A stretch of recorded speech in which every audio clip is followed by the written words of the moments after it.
साथियों, स्वागत है आपका self study classes with Sumit Jain YouTube channel में। तो साथियों स्टार्ट हो चुका है आज का सेशन। सभी साथी आ जाएं और एक बार जल्दी से वीडियो को लाइक कर दें।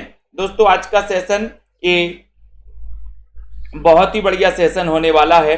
सभी साथी जितने भी साथी आ चुके हैं जल्दी से लाइक करें, और जिन भी साथियों ने सेल्फ स्टडी क्लासेस का ऐप डाउनलोड नहीं किया तो आप दोस्तों प्ले स्टोर में जाइए, सर्च करिए सेल्फ स्टडी क्लासेस, ठीक है। और दोस्तों ये हिंदी साहित्य का ऐप भी आप लोग डाउनलोड कर सकते हैं। यहाँ पर एक बढ़िया सी सीरीज चल रही है, हिंदी साहित्य के पूरे कवियों की एक सीरीज चल रही है, ठीक है। तो उसमें आप एडमिशन ले सकते हैं। और उसके बाद दोस्तों यहाँ पर 15 अप्रैल से नया बैच स्टार्ट हो रहा है। 15 अप्रैल से नया बैच स्टार्ट है और ये ऑफर ऑफर ऑफर ऑफर की झड़ी है, यानी कि 1200 में 12 महीने। कोई आपको नहीं पढ़ाएगा 1200 में 12 महीने हिंदी साहित्य, वो भी ठीक है, और वो भी बढ़िया बम्पर ट्रिक के साथ। 1200 में 12 महीने का ये ऑफर है आज रात्रि 12 बजे तक। तो जिनको भी इस कोर्स में एडमिशन लेना है वो बिल्कुल भी दोस्तों जल्दी से एडमिशन ले सकते हैं, ठीक है। और ये हिंदी साहित्य के ट्रिकी नोट्स जिनको भी अपने घर मंगवाना है संपर्क कर सकते हैं और एक सप्ताह में आपके घर पहुंच जाएंगे ये नोट्स, ठीक है। ये नंबर दिया है दोस्तों, ठीक है। और हमारे जितने भी साथी नोट्स इस प्रकार के होंगे, इनका देखो आप हिंदी भाषा होगा, देवनागरी लिपि, हिंदी साहित्य इतिहास लेखन के स्रोत, आदिकाल, भक्तिकाल, रीतिकाल, भारतेंदु योग, द्विवेदी योग, छायावाद, प्रगतिवाद, प्रयोगवाद, नई कविता, नवगीत, नई हिंदी साहित्य की नवीन प्रवृत्तियां, शाटोत्री कविता, ठीक है। उसके बाद दोस्तों आपको यहां पर देखने को मिलेगा हिंदी गद्य का विकास, नाटक, कहानी, उपन्यास, निबंध, आलोचना, एकांकी, जीवनी, आत्मकथा, रिपोर्टाज, यात्रा वृत्तांत, रेखा चित्र, संस्मरण, गद्य काव्य, डायरी, साक्षात्कार, हिंदी में प्रथम, हिंदी विविध, पत्र पत्रिका और प्रमुख कथन, ठीक है। तो ये सारी चीजें आपको यहां पर मिलने वाली हैं, है ना। तो जिनको भी नोट्स मंगवाना है वो नोट्स मंगवा सकते हैं दोस्तों, संपर्क कर सकते हैं। तो आज का सेशन स्टार्ट होने वाला है और आपको बताना है कि जय मयंक जस चंद्रिका, ये जय मयंक है, जय मयंक जस चंद्रिका के रचयिता कौन माने जाते हैं, जल्दी से बताना है। एक अच्छा क्वेश्चन और बहुत ही बढ़िया क्वेश्चन पूछा गया यहां पर।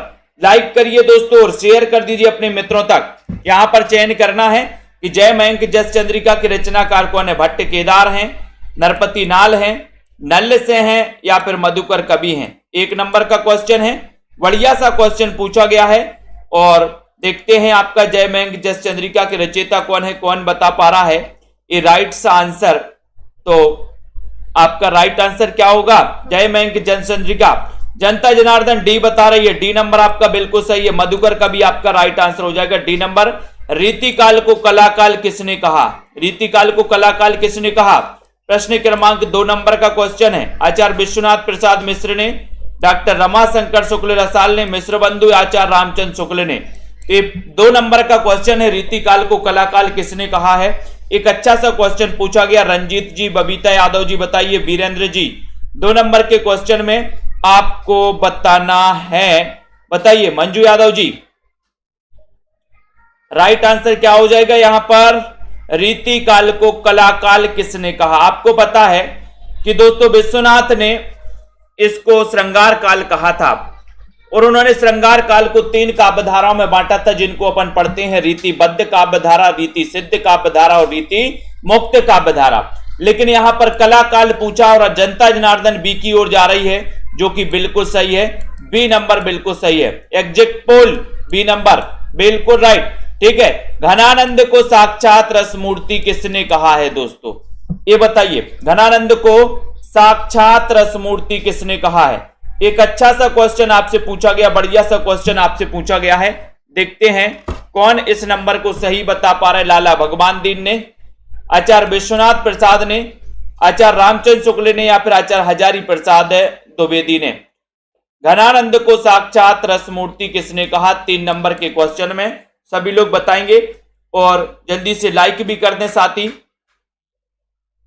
राइट आंसर क्या हो रहा है यहां पर कि सर वो कहा है किसने, रामचंद्र शुक्ल ने। जनता जनार्दन सी की तरफ, बहुत बढ़िया, बिल्कुल सही है। सी नंबर आपने बिल्कुल सही चयन किया है। अगला क्वेश्चन, राजा जयसिंह के दरबारी कवि कौन थे। राजा जयसिंह के दरबारी कवि कौन थे, बताइए। राजा जयसिंह के दरबारी कवि बताना है। ये 4 नंबर का क्वेश्चन है। और ये चारों जो कवि हैं रीतिकाल के कवि माने जाते हैं, ये भी याद रख लेना। ठीक है, भूषण भी रीतिकाल के हैं, बिहारी भी रीतिकाल के हैं, मतीराम और सेनापति भी रीतिकाल के हैं। यहां पर बिहारी और सेनापति रीति सिद्ध हैं, मतीराम और भूषण रीतिबद्ध हैं। ठीक है, दो दो कवि यहां पर आपके लिए दिए गए हैं और आपको यहां पर बताना है रविशंकर जी राजा जयसिंह के दरबारी कवि थे कौन? बिहारी, और बिहारी ने गागर में सागर भरा है दोस्तों। ठीक है, आपको पता है इनकी एक रचना है बिहारी सतसई, बिहारी सतसई, जिसमें कितने दोहे? 713 दोहे। काव्य रूप क्या है इसका? मुक्तक, मुक्तक काव्य रूप है। इसका रचना काल बताएगा कोई? बताओ इसका रचना काल जनता जनार्दन फटाफट से। रबड़ छंद या केचुआ छंद किस कवि की कविताओं को कहा गया है? 5 नंबर का क्वेश्चन बताया गया छोटे लाल जी कमलाकांत जी। 1200 में 12 महीने का ऑफर दोस्तों आज समाप्त हो जाएगा रात्रि 12 बजे तक। ठीक है, और 15 तारीख से 15 अप्रैल से आपका हिंदी साहित्य का न्यू बैच स्टार्ट हो रहा है, जिसमें आपको शुरुआत से यानी कि हिंदी भाषा से पढ़ाया जाएगा। पहले हिंदी भाषा, फिर देवनागरी लिपि, फिर हिंदी साहित्य के इतिहास लेखन के स्रोत, फिर आदिकाल, और इसी प्रकार से क्रमबद्ध अध्ययन चलेगा लाइव क्लासों के माध्यम से। रिकॉर्डेड भी रहेगा, टॉपिक वाइज टेस्ट भी आपके होंगे। तो रबड़ छंद या केचुआ छंद किस कवि की कविताओं को कहा गया?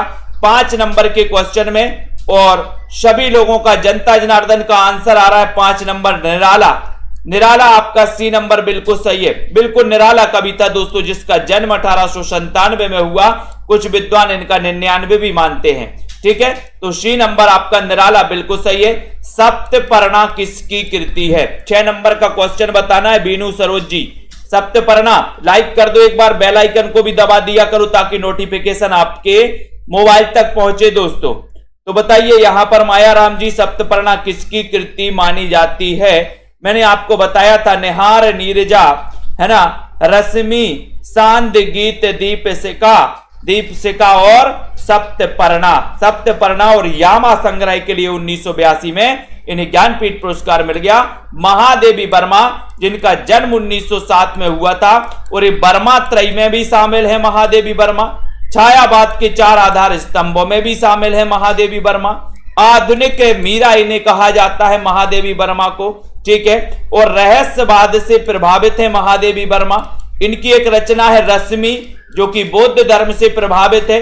ठीक है, तो इतने सारे फैक्ट आपको महादेवी वर्मा के जानने को मिल जाते हैं। शोषक वर्ग के प्रति घृणा का भाव किस युग की कविताओं में मिलता है? ये क्वेश्चन पूछा गया है, बताइए, चयन करिए यहां पर।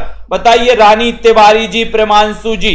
राइट आंसर 7 नंबर के क्वेश्चन में क्या हो जाएगा? यहां पर सभी लोग बताएंगे, और बिल्कुल भी नहीं चूकना है दोस्तों आप लोगों के लिए।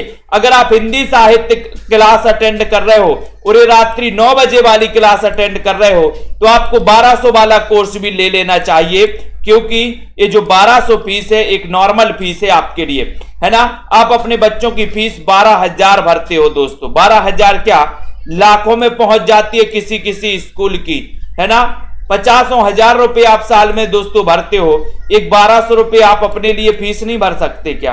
भर सकते हो। ठीक है, एक नॉर्मल फीस है दोस्तों, है ना। और ये self study classes YouTube channel जो है ये बिल्कुल गरीबों का यूट्यूब चैनल है दोस्तों। ठीक है, तो शोषक वर्ग के प्रति प्रगतिवाद, और प्रगतिवाद मार्क्सवाद से प्रभावित है, ये भी याद रख लेना। चांदनी मैप्स जी, चारूचंद्र लेख के उपन्यासकार कौन है? 8 नंबर का क्वेश्चन है, सभी लोगों को बताना है। चारूचंद्र लेख उपन्यास के रचनाकार कौन है? महावीर प्रसाद द्विवेदी हैं, भगवती चरण वर्मा है, वृंदावन लाल वर्मा है, या फिर हजारी प्रसाद द्विवेदी हैं? सही बताना है आपको, और लाइक करके शेयर भी कर देना। आप किसी भी एग्जाम की तैयारी कर रहे हैं दोस्तों, चाहे टीजीटी पीजीटी की कर रहे हैं, चाहे दोस्तों आप एलटी ग्रेड की कर रहे हैं या मास्टर कैडर की कर रहे हैं, तो आपके लिए रेगुलर पढ़ना बहुत जरूरी होता है। मैंने आपको एक नारा दिया था कि एग्जाम आते रहेंगे जाते रहेंगे, लेकिन अध्ययन नहीं रुकना चाहिए। ये नारा अगर आपने देख लिया तो दोस्तों, ये नारा आपने अगर फॉलो कर लिया तो निश्चित ही आपको सफलता मिलेगी। क्योंकि आप करते क्या हो, 3 महीने जब एग्जाम आता है 3 महीने आप बस पढ़ते हो और सोचते हो कि हमें सफलता मिल जाए, नहीं मिलती। जो सालों से पढ़ते उन्हीं को सफलता मिलती है। ठीक है, चारूचंद्र लेख के उपन्यासकार कौन है? 8 नंबर का पूछा, बोले सर चारूचंद्र का जो लेख है वो तो हमने हजारों बार पढ़ा है, हजारों बार पढ़ा है चारूचंद्र का लेख। तो हजारी प्रसाद द्विवेदी लगा देना, डी नंबर लगा दो। ये उपन्यास है हजारी प्रसाद द्विवेदी का, जिनका जन्म 1907 में हुआ था। ललित निबंधकार के रूप में दोस्तों जिनकी पहचान है। गली आगे मुड़ती है, इसके लेखक कौन है बताइए जल्दी से।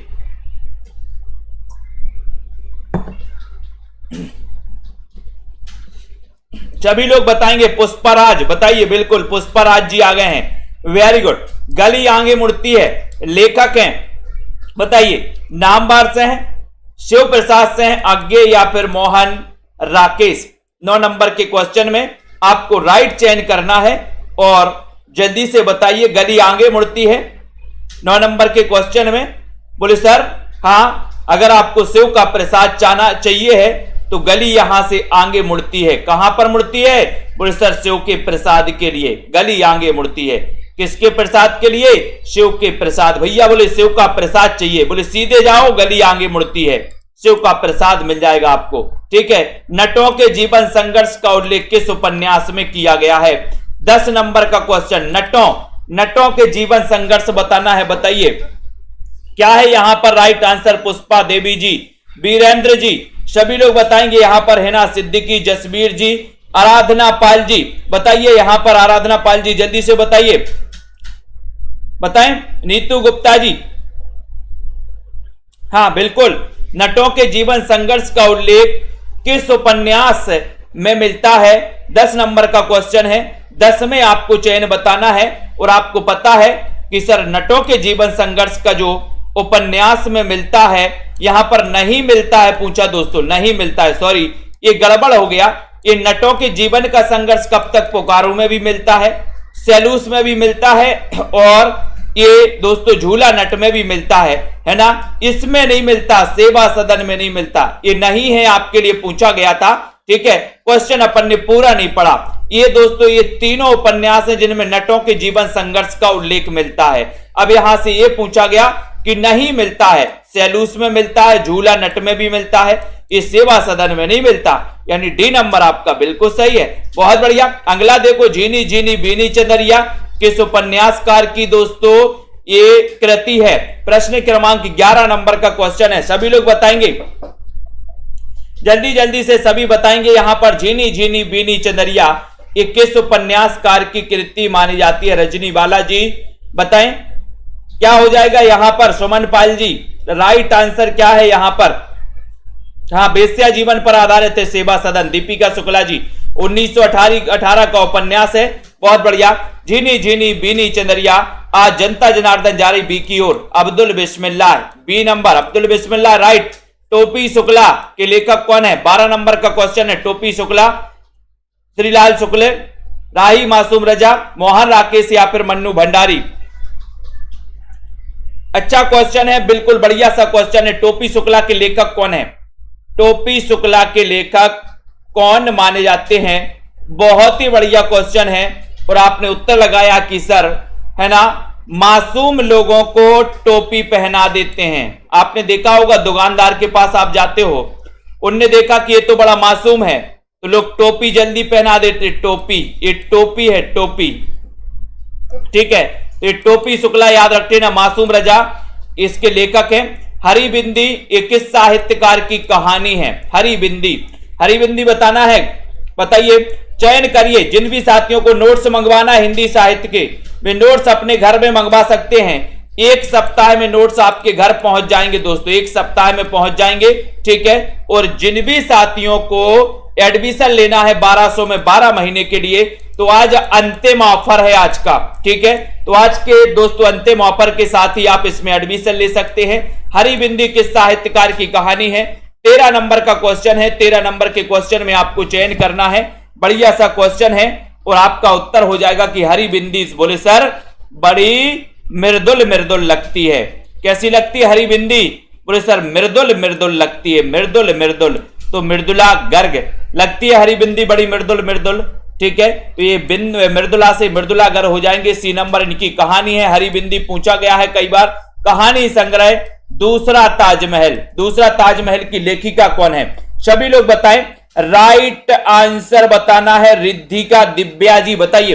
कहानी संग्रह दूसरा ताजमहल इसकी लेखिका कौन है? नासिरा शर्मा है, क्षमा बताना है, ममता काली या फिर अनीता जैन। 14 नंबर का क्वेश्चन है, बोले सर हमें दूसरा ताजमहल ऐसा बनवाएंगे, कौन बनवाएगा अपने ग्रुप में? राहुल जी बनवाओगे क्या? अनुराग जी कौन बनवा रहा है भैया दूसरा ताजमहल? बोले ऐसा बनवाएंगे मुकेश जी कि जिसका ना सिरा ना हो, जिसका ना सिरा हो, किसका? दूसरा ताजमहल का। इस जो पुराना ताजमहल पहला ताजमहल है इसका तो इस सिरा दिखता है, बोले ये सिरा है, बोले ऐसा बनवाएंगे जिसका ना सिरा ही ना हो। ठीक है, बिल्कुल सुनीता चौधरी जी, ये नंबर आपका बिल्कुल सही है। इनमें से कौन सी कृति प्रतिबंधित रही है? बताओ, भारत भारती, बंदनी, झांसी की रानी या फिर चिंगारियां, कौन सी कृति प्रतिबंधित रही है? 15 नंबर के क्वेश्चन में आपको चयन करना है। अच्छा क्वेश्चन बताना है भारती यादव जी, जल्दी से। आनंद जी बिल्कुल बात कर सकते हो, नीचे नंबर लिखा है, ठीक है, बात कर सकते हो। इनमें से कौन सी कृति प्रतिबंधित रही है? एक क्वेश्चन पूछा गया, अच्छा क्वेश्चन है। और 15 नंबर के क्वेश्चन में सीधा आंसर जा रहा कि सर इनकी कृति कौन सी? चिंगारियां। डी नंबर प्रतिबंधित रही, डी नंबर बिल्कुल सही है। अर्ध कथानक किसकी आत्मकथा है? आत्मकथा बताना है, इसका रचना काल भी आपको बताना है, सभी लोग बताएंगे। और शेयर भी कर देना एक बार जल्दी से, वीडियो को फटाफट से शेयर कर दो अपने मित्रों तक दोस्तों। और यहां पर बता भी दो कि आपका राइट आंसर यहां पर क्या हो जाएगा, सही बताना। अर्ध कथानक का रचना काल क्या है? ये हिंदी की प्रथम प्राचीनतम आत्मकथा मानी जाती है जो कि ब्रज भाषा में लिखी गई है दोस्तों। तो यहां पर चयन करने के लिए बोला गया और आपने बनारसी दास जैन तो लगा दिया, लेकिन इसकी भाषा क्या है? इसकी भाषा ब्रज भाषा है। इसका रचना काल क्या है? ये भी 1641 बताया राहुल राज जी, बहुत बढ़िया। त्रस्कृत किसकी आत्मकथा है? 17 नंबर का क्वेश्चन, त्रस्कृत ये किसकी आत्मकथा है? ये आपको चयन करना है। बताइए रचना जी, राइट आंसर बताइए, फटाफट से बताइए, फटाफट से बताना। त्रस्कृत किसकी आत्मकथा है? सभी लोगों को चयन करना है और लाइक भी करना है। बहुत बढ़िया क्वेश्चन है। त्रस्कृत आत्मकथा किसकी है? पुष्पा मौर्य जी। पूनम जी बताइए, त्रस्कृत 17 नंबर का क्वेश्चन। और एक बार लाइक भी कर देना है, शेयर भी करना है। और सभी लोग बता रहे हैं कि सर सूरज निकल के त्रस हो गया है, रोज निकलता है। आप कहते ना कि सर हम भी महेश प्रसाद हैं, राहुल सांकृत्यायन है, शिव प्रसाद गुप्त हैं, सत्यमेव परिव्राजक हैं, ये सत्यदेव परिव्राजक। तो यहां पर पृथ्वी प्रदक्षिणा के लेखक पूछा गया 18 नंबर के क्वेश्चन में। सभी लोग बताएंगे, लाइक करते हुए आगे बढ़ना है सभी साथियों को। बताएं यहां पर। वंदना सिंह जी बिल्कुल नहीं। राजकुमार जी क्लास चल रही है, थोड़ा सा बीच में नेट प्रॉब्लम। पृथ्वी प्रदक्षिणा के लेखक कौन है? अच्छा क्वेश्चन है। 18 नंबर के क्वेश्चन में आपको चयन करने के लिए बोला गया और आपका उत्तर जा रहा है। जनता जनार्दन कहां जा रही है? जनता जनार्दन कुछ डी की ओर जा रहे हैं, कुछ सी की ओर जा रहे हैं। देखो यहां पर यही तो गड़बड़ हो रहा है भैया, गड़बड़ क्यों कर रहे हैं यहां पर? बोले सर यहां पर शिव प्रसाद गुप्त लगा दो। देखो डी नंबर बता दिया बहुत सारे लोगों ने, वेरी गुड। पृथ्वी प्रदक्षिणा के लेखक हैं शिव प्रसाद गुप्त। सी नंबर आपका बिल्कुल सही हो जाएगा। अनुमतिवाद की अवधारणा किसकी है? अनुमतिवाद की अवधारणा बताना है, यानी कि अनुमतिवाद के प्रवर्तक कौन है? भट्ट नायक हैं, विश्वनाथ हैं, भट्ट लोलट हैं या फिर शंकुक हैं? बताएं जल्दी से बताइए। ललिता मलिक जी, बीनू सरोज जी, रीना मंडियाल जी, राइट आंसर बताएं। अनुमतिवाद की अवधारणा ये किसकी है, किसकी मानी जाती है? देखते हैं कौन कौन गलत बता रहा है अनुमतिवाद में। और मैंने आपको कई बार बताया है कि हम शंख बजा के क्या करते हैं? अनुमति लेते हैं। शंख बजा के अनुमति लेते हैं, अनुमति। तो अनुमति से क्या हो जाएगा? बोले अनुमतिवाद अवधारणा किसकी है? शंकुक की, शंकुक की है, यानी डी नंबर। आचार्य देव ने किस भाव को 34वां संचारी भाव माना है? 34वां संचारी भाव बताना है किसको माना? छल को, स्मृति को, पुलक को या फिर रोमांच को? बताएं। बिल्कुल अनुमति लेकर शंख बजाना, ऐसे भी कर सकते हो। बिल्कुल बताइए, राइट आंसर बताना है। 20 नंबर का क्वेश्चन, आचार्य देव ने किस भाव को 34वां संचारी भाव माना है? आपको बताए 33 संचारी भाव होते हैं। किसी को याद है? हाथ ऊपर करके बताए पूरे 33 संचारी भाव किसको याद हैं? और 34वां छल नामक, ये आचार्य देव जिनका वास्तविक नाम था देवदत्त, इटावा में जन्म हुआ था इनका, ठीक है, देव का। और यहां पर छल नामक इन्होंने 34वां छल नामक भाव माना था। पवन शब्द में कौन सी संधि है? 21 नंबर का क्वेश्चन। कोई बताएगा हाथ ऊपर करके कि सर हमें 33 संचारी भाव याद हैं। कई बार मैंने आपको बोला है ना। निधि जी, बहुत बढ़िया, निधि दुबे जी, 33 संचारी भाव याद हैं। और किसको याद है? एक को बस याद है। कई बार मैंने बोला, देखो पोल खुल रही है, लवली ठाकुर को याद है। और बताइए किसको याद है? मंजू यादव जी, बस 3 लोग को याद है। अमित सिंह जी याद है, वेरी गुड, बहुत बढ़िया, है ना, बहुत बढ़िया। बीनू सरोज जी याद है। तो सभी को याद करना है, मैं 50 बार बोल चुका हूं तनु जी, है ना। तो पवन में कौन सी संधि है?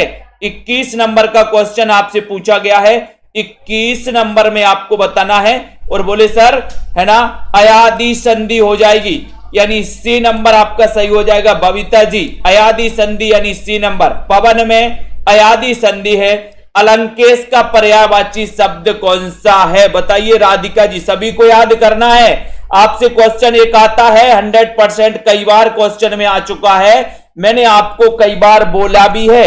क्वेश्चन पूछा जाता है कि तीन संचारी भाव दिए रहते हैं, एक और कोई उठा के रख दिया जाता है। अब आपसे पूछा जाता है कि बताइए कौन सा संचारी भाव है या नहीं है, या पूछा जाता है संचारी भाव से कोई संचारी भाव आपका रख दिया जाता है कि बताइए विषाद क्या है, अनुभाव है, विभाव है, संचारी भाव है, क्या है। इस प्रकार के क्वेश्चन आते हैं आपके। तो अलंकेश का पर्यायवाची यानी कि 22 नंबर का क्वेश्चन पूछा गया। सीधा सीधा नंबर है दोस्तों, आपको बताना है। और आपको पता है अलंकेश पर्यायवाची है, वो है काय का? कुबेर का, यानी सी नंबर आपका बिल्कुल सही है। कुबेर का आपका राइट आंसर है। सी नंबर आपका बिल्कुल सही। हिंदी साहित्य की भूमिका, इसके लेखक कौन है? भूमिका 40 की हो गई, यानी 1940 इसका रचना काल है। भूमिका 40 की हो गई, तो हिंदी साहित्य की भूमिका 1940। हजारी प्रसाद द्विवेदी किसका है ये बताना। ये लेखक है हिंदी साहित्य की दोस्तों भूमिका। तो बताएं, चयन करिए। और बहुत सारे साथी जब देख रहे हैं, पढ़ाई कर रहे हो, तो एक व्यवस्थित पढ़ाई आपको करनी चाहिए, ठीक है। तो जिन भी साथियों को दोस्तों एडमिशन लेना है 1200 में 12 महीने का, है ना, ये आज अंतिम ऑफर है। और 15 अप्रैल से न्यू बैच स्टार्ट हो रहा है। मैं कहता हूं कि आप 1200 रुपए खर्च करके देखिए सेल्फ स्टडी क्लासेस में। मजा ना आए तो बता देना कि सर मुझे मजा नहीं आ रहा है पढ़ने में, याद नहीं हो रहे मुझे क्वेश्चन, हिंदी साहित्य में इंटरेस्ट नहीं आ रहा है, मुझे बता देना एक बार। मैं खुद पर्सनल आपकी क्लास लेके बताऊंगा कि कैसे नहीं आ रहा आपका इंटरेस्ट।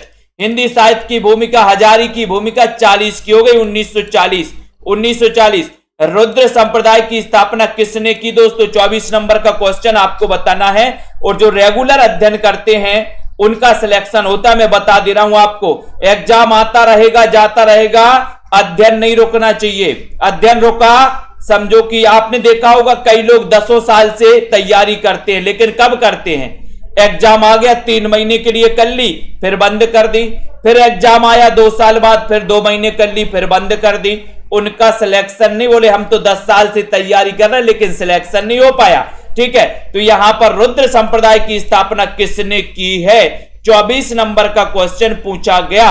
और रुद्र संप्रदाय यानी कि उत्तर चला गया, जनता जनार्दन जा रही सी की तरफ, यानी विष्णु स्वामी बताया आपने, सी नंबर बताया, राइट आंसर सही हो जाएगा। संतन को कहा सीकरी सो काम, और आवत जात पनैया टूटी बिसर गयो हरिनाम। ये पंक्तियां बताना है दोस्तों, पंक्तियां। अब कोई बताएगा अष्टछाप के 8 कवि किसको याद है? बताओ जल्दी, किसी को ट्रिक याद है? मैंने बताई थी जो अष्टछाप के 8 कवि किसको याद हैं? फटाक से पूछा जाता है कि निम्न में से बताइए कौन सा अष्टछाप का कवि है या फिर नहीं है। तो अष्टछाप के 8 कवि आपको पता होनी चाहिए। और यहां पर जो कुंभन दास दिए हैं, ये कुंभन दास अष्टछाप के सबसे वरिष्ठ कवि माने जाते हैं, कुंभन दास।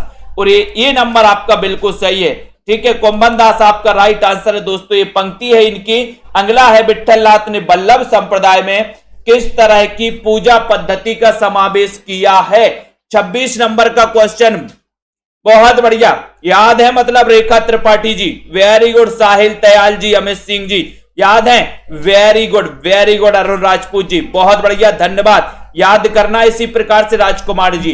विठल नाथ जिन्होंने 1565 में अष्टछाप की स्थापना की, 4 कवि उन्होंने अपने पिताजी यानी वल्लभाचार्य के उठाए, है ना। और 4 कवि दोस्तों, 4 जो कवि शिष्य थे वो शिष्य दोस्तों खुद के शिष्य उठाए विठल नाथ ने, और 1565 में इन्होंने अष्टछाप की स्थापना कर दी। तो 26 नंबर का क्वेश्चन है कि बताइए विठल नाथ ने वल्लभ संप्रदाय में किस तरह की पूजा पद्धति का समावेश किया था, ये भी आपको बताना है। पेड क्लास होती है शाम को 5 बजे से 5:40, 6:30 से 7:10 तक 2 क्लासें होती है दोस्तों पेड, पूरा रिकॉर्डेड भी रहता है, हर संडे को टेस्ट भी होता है, ठीक है। तो 27 नंबर के क्वेश्चन में आपको चयन करना है हिंदी नई चाल में ढली। कथन तो आपको पता ही है दीपिका जी कि सर भारतेंदु जी का कथन है, लेकिन कब ढली, तो कौन ने बताया कब ढली, बताओ जल्दी से। तो आंसर क्या हो जाएगा यहां पर 27 नंबर के क्वेश्चन में कि सर हिंदी नई चाल में कब ढली, बताइए। हिंदी भाषा के मानवीकरण की दृष्टि से कौन सा युग सर्वाधिक महत्वपूर्ण युग था, बताओ कौन सा युग था जो सबसे महत्वपूर्ण था। 1873 में हिंदी नई चाल में ढली, मीना सिंह जी बिल्कुल सही आंसर आया आपका, पूनम इंसान जी।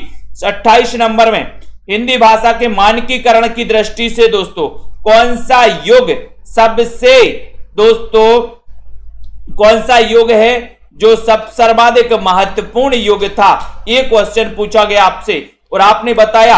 28 नंबर के क्वेश्चन में सभी लोग बताना है, 28 का उत्तर बताना है, और उत्तर चला गया कि सर बुद्धवेदी युग था, यानी बी नंबर था। 26 में युगलोपासना उत्तर सही था, ठीक है। नेक्स्ट देखो, शेर सिंह का शस्त्र समर्पण, इसके रचनाकार कौन है, शेर सिंह का शस्त्र समर्पण, तो बताइए रिंकू जी, राधिका जी बताएं, और लाइक करके शेयर भी कर दीजिए सभी साथी दोस्तों। और शेर सिंह का शस्त्र समर्पण इसके रचनाकार कौन है। ये रोज रात्रि 9 बजे क्लास होती है दोस्तों आपकी, है ना। इस क्लास में कोई संडे की छुट्टी भी नहीं होती आपकी, ठीक है। शेर सिंह का शस्त्र समर्पण के रचनाकार कौन है, 29 नंबर का क्वेश्चन पूछा गया यहां पर, और आपका उत्तर हो रहा है कि शेर सिंह का शस्त्र समर्पण। देखते हैं कौन कौन सही बता रहा है। बबीता जी बता रहे हैं डी, यानी कि जयशंकर प्रसाद, शेर सिंह का शस्त्र समर्पण राइट आंसर जा रहा है डी की तरफ। प्रसाद जी, यानी कि दोस्तों आपका डी नंबर राइट आंसर हो जाएगा। बहुत बढ़िया। युग की गंगा, ये किसकी रचना है, युग की गंगा, बताइए बताइए विजय चौहान जी, राइट आंसर क्या हो जाएगा यहां पर। प्रीति पुरोहित जी, ललिता जी, युग की गंगा ये रचना किसकी मानी जाती है, सभी लोग बताएंगे दोस्तों। आपके लिए 2 चीजें चल रही हैं अभी, एक चल रहा है पेड क्लास में 1200 में 12 महीने की क्लास है, ठीक है। मैं बता रहा हूं दोस्तों इतनी कम फीस है कि लोग संशय में आ जाते हैं, बोले सर कहीं आप फ्रॉड तो नहीं कर रहे, ऐसे बोलने लगते सर इतनी कम फीस में कोई पढ़ा सकता है क्या, है ना, पूरा कोर्स करवाओगे कि नहीं करवाओगे, ऐसा भी पूछने लगते हैं लोग। क्यों, क्योंकि उन्हें शक हो जाता है कि इतनी कम फीस में कोई नहीं करवाता जितनी फीस में आप करवा रहे हो, कहीं फ्रॉड तो नहीं कर रहे, ऐसा बोलने लगते कुछ लोग तो, है ना। लेकिन दोस्तों जो जुड़े हैं, जमीन से जुड़े हैं, जो क्लास से जुड़े हैं, साथियों को पता है कि सेल्फ स्टडी क्लासेस में क्या दिया जाता है, आपको कितना पढ़ाया जाता है। युग की गंगा किसकी रचना है, 30 नंबर का क्वेश्चन आपसे पूछा गया है, और आपका सीधा आंसर जा रहा कि सर युग की गंगा केदारनाथ से निकलेगी, तो केदारनाथ से आपका यहां पर राइट आंसर हो जाएगा केदारनाथ अग्रवाल, ठीक है। युग की गंगा बी नंबर आपका राइट आंसर है, ठीक है। कविता की तीसरी आंख के रचनाकार कौन है, 31 नंबर का क्वेश्चन है, सभी लोग बताएंगे। संदीप गुप्ता जी, कविता की तीसरी आंख, इसके रचनाकार कौन माने जाते हैं, शेर जंग गर्ग माने जाते हैं, मृदुला गर्ग, प्रभाकर श्रोत्रिय, या फिर इनमें से कोई नहीं। ये क्वेश्चन बताना, एंजॉयमेंट जी राइट आंसर चयन करना है, सभी को बताना है। 31 नंबर का क्वेश्चन है, बहुत ही बढ़िया क्वेश्चन है, और आपका सीधा आंसर जा रहा है कि सर कविता की तीसरी आंख, है ना, कविता की तीसरी आंख खुल गई। और अपन ने पढ़ा था ना कि प्रभाकर सोती रही, प्रभाकर सोती रही और कविता की तीसरी आंख खुल गई। तो प्रभाकर श्रोत्रिय, तन्मय जी सी नंबर, बहुत बढ़िया। भारतेंदु कालीन किस उपन्यास से आधुनिकता की शुरुआत मानी जाती है? भारतेंदु कालीन बताना है। अच्छा क्वेश्चन है। रचना काल भी बता दो, क्वेश्चन थोड़ा सा सभी लोग चयन कर रहे हैं और एक बार जल्दी से लाइक भी कर दें साथियों, जल्दी बताओ। भारतेंदु युग, ठीक है, भारतेंदु युग दोस्तों, भारतेंदु के जन्म से ही भारतेंदु युग की शुरुआत मानी जाती है और उन्हीं के नाम पर दोस्तों, बिल्कुल सभी लोग बताइए। यहां पर 32 नंबर का क्वेश्चन है। पुष्पराज जी, पुष्पराज आ गए हैं, बोले झुकागा झुकेगा नहीं, क्या बोलते हैं, वही वाला डायलॉग। तो यहां पर भारतेंदु कालीन किस उपन्यास से आधुनिकता की परीक्षा गुरु? 1882, रचनाकार श्रीनिवास दास, ठीक है। एक बार चरणदास चोर किसकी नाट्य कृति है? जल्दी से बताइए। चरणदास चोर, कई बार आपसे क्वेश्चन ये पूछा गया है, कई बार मैंने आपको पढ़ाया भी है दोस्तों। मुद्रा राक्षस है, बलराज पंडित है, हबीब तनवीर है, नांग बोडस है। इतना अच्छा क्वेश्चन पूछा गया और ये जो बार बार रिपीट कुछ क्वेश्चन होते हैं आपके, ये तो आपके माइंड में सेट हो जाते, सेट है ना। तो यहां पर चरणदास चोर पूछा गया, 33 नंबर में पूछा गया और आपका उत्तर हो गया कि सर ये हबीब तनवीर, चरणदास चोर हबीब तनवीर। 6 नंबर बिल्कुल सही, बहुत बढ़िया। मेरे राम का मुकुट भीग रहा है, ये निबंध दोस्तों, ये निबंध बताइए, ये निबंध बताइए किसका निबंध है? मैंने आपको याद भी करवाया था कि मेरे राम का मुकुट भीग रहा है। बोले आपने कैसे देखा, आपको कैसे पता, आपको कैसे पता? 34 नंबर का क्वेश्चन है, बहुत ही बढ़िया क्वेश्चन है, सभी लोग बताएंगे। दीपिका जी बहुत बढ़िया। मेरे राम का मुकुट भीग रहा है, ये कई बार आ गया, नेट में भी आ गया ये क्वेश्चन, तो आपको पता ही निबंध है, ठीक है। विद्यानिवास मिश्र के कोई 3 निबंध बताएगा लिख करके, जो मैंने आपको ट्रिक से कई बार याद करवाए। बोले अपनी विद्या से मैंने देखा कि मेरे राम का मुकुट भीग रहा है, यानी बी नंबर, बहुत बढ़िया, वेरी गुड। आपका बंटी उपन्यास किसने लिखा दोस्तों? आपका बंटी, मैंने कहा कि आपका बंटी कहां गया है? आपका बंटी, जैसे मित्र होते हैं, है ना, आपने देखे होंगे, आपके मित्र होंगे, आपके बच्चों के भी मित्र होंगे, ठीक है। तो बोलते हैं, बोले आपका बंटी कहां गया? बोले अभी नवरात्रि चल रही है, मेरा बंटी भंडारे में गया है। मेरा बंटी कहां गया सुनील तिवारी जी? बोले सर भंडारे में गया। भंडारे, तो भंडारे से क्या हो जाएगा? मन्नू भंडारी, भंडारी, यानी ये नंबर, आपका बंटी भंडारे में गया है, ये नंबर सही है। दीवार में एक खिड़की रहती थी, उपन्यास की रचना किसने की? बताइए विभूति जी। प्रश्न क्रमांक 36 में जल्दी से आपको चयन करना है। एक बार शेयर भी कर दीजिए सभी साथियों, रोज इस क्लास से जुड़िए दोस्तों, इस क्लास से आपको जुड़ना है। तो यहां पर चयन भी करना है कि दीवार में एक खिड़की रहती थी, उपन्यास की रचना किसने की है? अच्छा क्वेश्चन अपन बताना है। चितवन की चाय सिल पहुंचाई, बहुत बढ़िया, बिल्कुल सही है। मेरे राम का मुकुट भीज रहा है, बीनू जी। दीवार में एक खिड़की रहती थी, यानी कि उत्तर हो जाएगा विनोद कुमार शुक्ल, डी नंबर, बहुत बढ़िया। अगला है गणेश शंकर विद्यार्थी रचित गांधी की जीवनी। गांधी की जीवनी कौन सी है दोस्तों? गणेश शंकर विद्यार्थी रचित गांधी की जीवनी कौन सी है? लाइक कर दीजिए सभी साथी। इतने अच्छा सेशन दोस्तों आपके लिए रोज आता है, रोज इस सेशन से आप लोग जुड़ते हैं और बढ़िया तरीके से आप लोग पढ़ते हैं, ठीक है। गणेश शंकर विद्यार्थी रचित गांधी की जीवनी कौन सी है? गांधी की जीवनी आपको चयन करना है। इतना अच्छा क्वेश्चन है, बहुत बढ़िया क्वेश्चन है। सेल्फ स्टडी क्लासेस ऐप से आप लोग जुड़े, है ना। 1200 में 12 महीने, बिल्कुल। फ्लावर समझा है क्या? बहुत बढ़िया। तो बोले 37 नंबर, बोले फ्लावर समझा है क्या सर? इसका उत्तर हम भी बताएंगे। 37 नंबर का क्वेश्चन है। 37 नंबर में बोले सर श्री गांधी करके इन्होंने जीवनी लिखी, गणेश शंकर विद्यार्थी ने। बी नंबर आपका बिल्कुल सही है। कलम का सिपाही कृति के लेखक हैं। कलम का सिपाही, बताइए कलम का सिपाही कृति के लेखक कौन है? 38 नंबर का क्वेश्चन है, सभी लोग बताएंगे, जल्दी से बताएं। राइट आंसर बताना है प्रियंका कौर जी, सभी लोग बताएं राइट आंसर।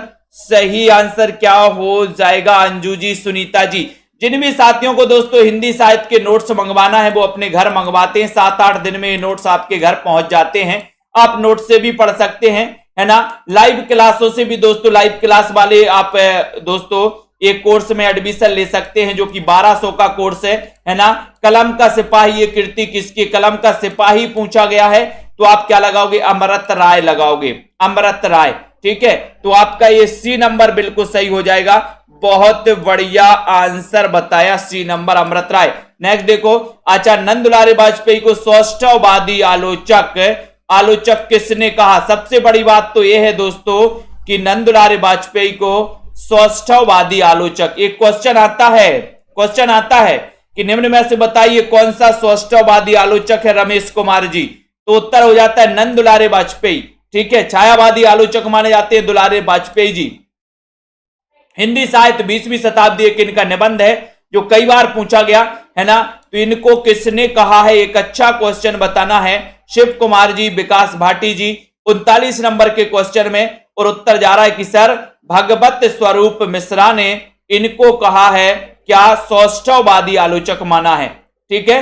तो तनु जी ने डी नंबर बताया जो कि बिल्कुल सही है। बहुत बढ़िया रवि गुप्ता जी, बिल्कुल सही है। सिक्का बदल गया, लेकिन बताइए किसकी कहानी है, सिक्का बदल गया किसकी कहानी है वंदना जी। सिक्का बदल गया और कृष्णा सोती रही। बोले सर सिक्का बदल गया और कृष्णा सोती रही यानी कि कृष्णा सोपती यानी कि बी नंबर। सिक्का बदल गया बोले सर और कृष्णा सोती रही, बी नंबर। ये क्वेश्चन तो कई बार मैंने आपसे पूछा है, आपको तो रट गया है, याद हो गया। उर्दू भाषा की लिपि बताना है यहां पर। 41 नंबर का क्वेश्चन है। 41 नंबर में आपका सही आंसर क्या हो रहा है दोस्तों, उर्दू भाषा की लिपि बताना है। यहां पर इस प्रकार से क्वेश्चन आएगा, ठीक है। पीहू शर्मा जी, ऐप डाउनलोड कर लो पहले, self study classes play store में जाइए, सर्च करिए सेल्फ स्टडी क्लासेस, ठीक है। ये वाला जो ऐप है वो आप डाउनलोड कर सकते हैं। और दोस्तों उर्दू भाषा की लिपि पूछी गई, आपने देखी होगी उर्दू भाषा की लिपि को लेकर के कई मतभेद होते हैं, कहीं आपको अरबी फारसी दोनों मिल जाएगा, लेकिन यहां पर आपको दोस्तों सी नंबर लगाना है, फारसी लगाना है, ठीक है। फारसी लगाना, सी नंबर लगाना है, ठीक है। दक्षिण भारत हिंदी प्रचार सभा का मुख्यालय का मोस्ट इंपोर्टेंट 42 नंबर कई बार पूछा गया। दक्षिण भारत हिंदी प्रचार सभा का मुख्यालय कहां है बताइए। सीताराम जी, रतिपाल जी, हिना सिद्दीकी जी। दक्षिण भारत हिंदी प्रचार सभा का मुख्यालय कहां है, एक अच्छा क्वेश्चन आपसे पूछा गया, सभी लोग बताएंगे। और एक बार जल्दी से लाइक भी कर देंगे, लाइक करिए जल्दी से। दक्षिण भारत हिंदी प्रचार सभा का मुख्यालय क्या है, सभी लोग बताएंगे। और अच्छा क्वेश्चन है दोस्तों, बहुत ही बढ़िया। शेयर भी कर दिया करें सभी साथी मित्रों को। दक्षिण भारत हिंदी प्रचार सभा का मुख्यालय कहां है, एक अच्छा सा क्वेश्चन पूछा गया। लाइक करना है और अपने मित्रों तक शेयर भी कर देना है। बताइए जल्दी से, सभी बताएंगे। और बताइए दक्षिण भारत, और उत्तर आ गया है 42 नंबर के क्वेश्चन में सभी लोगों यानी कि जनता जनार्दन का क्वेश्चन आया चेन्नई, सी नंबर चेन्नई बिल्कुल सही है, बहुत बढ़िया। भारतेंदु ने विजयानी विजय पताका की रचना की है दोस्तों, बताइए, है ना। ये बताना है कि किस उपलक्ष्य में इन्होंने की थी दोस्तों, बताएं। विजयानी विजय पताका की जो रचना की थी वो किस उपलक्ष्य में की थी। कवि वचन सुधा के सफल प्रकाशन के उपलक्ष्य में की थी क्या, भारतेंदु मंडल के गठन के उपलक्ष्य में की थी क्या, अंग्रेजों की मिस्र विजय पर की खुशी में की थी, कैसे की थी, जल्दी से बताइए फटाफट से। 43 नंबर का क्वेश्चन, भारतेंदु ने विजयनी विजय पताका की जो रचना की थी वो की थी बोले सर अंग्रेजों की मिस्र विजय पर, सी नंबर आपका करेक्ट। भारतेंदु ने किस उपन्यास से उर्दू में कविताएं लिखी, तो बताइए किस उपन्यास से लिखी है। उपनाम से, सॉरी उपन्यास नहीं, उपनाम से, सॉरी उपनाम से पूछा गया यहां पर। तो बताइए भारतेंदु ने किस उपनाम से उर्दू में कविताएं लिखी। 44 नंबर का क्वेश्चन है, 44 नंबर का बताना है। सुकवि, रसा, जकी या फिर भारतेंदु। 44 नंबर में प्रिया जी बताइए, विनीता जी, राइट आंसर योगेश जी, क्या है यहां पर सही आंसर, मुकेश जी 44 में। और बोले सर ये भारतेंदु जी का उपनाम जो है वो उपनाम है रसा, और रसा उपनाम से इन्होंने उर्दू में कविताएं लिखी, यानी कि आपका जो बी नंबर है रसा बिल्कुल सही है। जकी नहीं, जकी उपनाम से तो जगन्नाथ दास रत्नाकर ने लिखी थी, है ना, ये रसा उपनाम से लिखी थी भारतेंदु जी ने। बी नंबर, ठीक है। नीमा किस कवि की माता का नाम है? 45 नंबर का क्वेश्चन बताना है, बताइए। नामवार सिंह जी, बहुत बढ़िया, नामवार सिंह जी भी आ गए, बहुत बड़े आलोचक हैं यहाँ पर। जयश्री जी, गंगवार जी आ गए, बहुत बढ़िया। अनुज जी कतियार, नीमा किस कवि की माता का नाम है? एक अच्छा क्वेश्चन आपसे पूछा गया, बहुत ही बढ़िया क्वेश्चन पूछा गया। जल्दी से लाइक कर देना है। और उत्तर जा रहा है यहां पर 45 नंबर के क्वेश्चन में कबीर दास, सी नंबर, बहुत बढ़िया। निरंजनी संप्रदाय के प्रवर्तक कवि कौन है? 9 बजे वाली ये रोज क्लास में आप लोगों को जुड़ना है। 1200 में 12 महीने का दोस्तों ये कोर्स आपको जरूर एडमिशन ले।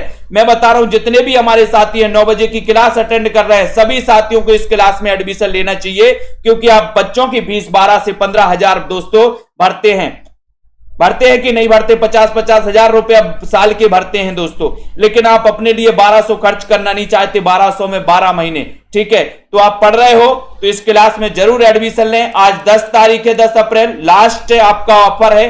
रात्रि 12 बजे तक आप इसमें एडमिशन ले सकते हैं। निरंजनी संप्रदाय के प्रवर्तक कवि कौन है? आपका उत्तर हो जाएगा हरिदास निरंजनी। इसको सखी संप्रदाय कहा जाता है, इसको टट्टी संप्रदाय भी कहा जाता है, ठीक है, ये भी याद कर लेना। अंबर पनघट में डुबो रही तारा घट उषा नांगरी, ये में बताना है कि कौन सा अलंकार है। हीरो होंडा जी बताइए। बिक्की जी राइट आंसर क्या हो जाएगा? सभी लोग बताएं, लाइक जरूर करें सभी साथी। प्रीति जी, निशा जी, निधि जी, आयुष जी, बिल्कुल। हिना जी, अंबर पनघट में डुबो रही तारा घट उषा नांगरी 47 नंबर के क्वेश्चन में। विजय चौहान जी, वैभव जी बताइए, 47 का उत्तर है और अच्छा क्वेश्चन है। और उत्तर जा रहा है कि सर 47 नंबर में यहां पर हो जाएगा, क्या हो जाएगा? रूपक अलंकार, यानी सी नंबर बिल्कुल सही है। यहां पर ये कई बार पूछा जाता है ना, अंबर पनघट में डुबो रही तारा घट उषा नांगरी, कोई डुबो रही होगी, बोले सर उसका रूप तो नहीं दिख रहा, अब ये कुछ भी नहीं जानना, ये ट्रिक मिल गई अपन को। अगर ये कभी भी पूछा जाए तो ये रूपक लगा देना। बोले सर ये पनघट में डुबो तो रही है, लेकिन उसका उषा रूप तो नहीं दिख रहा, रूप से रूपक हो जाएगा। प्रबल कारणों के होते हुए भी जब कार्य सिद्ध ना हो तो कौन सा अलंकार प्रबल कारण है? आपने कई बार पढ़ा है ना कि सर कारण है लेकिन कार्य सिद्ध नहीं हो रहा है, मतलब कौन सा अलंकार हो जाएगा? अर्चना जी, पलविंदर जी बताइए, संजय पाठक जी भी आ गए, बहुत बढ़िया। प्रबल कारणों के होते हुए भी जब कार्य सिद्ध ना हो तब वहां कौन सा अलंकार होता है? इतना अच्छा क्वेश्चन आपके लिए पूछा गया, एक बढ़िया सा क्वेश्चन पूछा गया, और आपका उत्तर यहां पर क्या हो जाएगा बताएं? और आपका उत्तर है कि सर वहां पर हो जाएगा विशेषोक्ति अलंकार, यानी कि सी नंबर। जनता जनार्दन सी की तरफ जा रही है क्या? 48 नंबर के क्वेश्चन में, बहुत बढ़िया, ठीक है। जिस शब्द का कोई भी खंड प्रधान नहीं होता बताइए, अपितु उसका अन्य अर्थ निकलता हो, उसे बताना है, उसे कौन सा समास कहते हैं?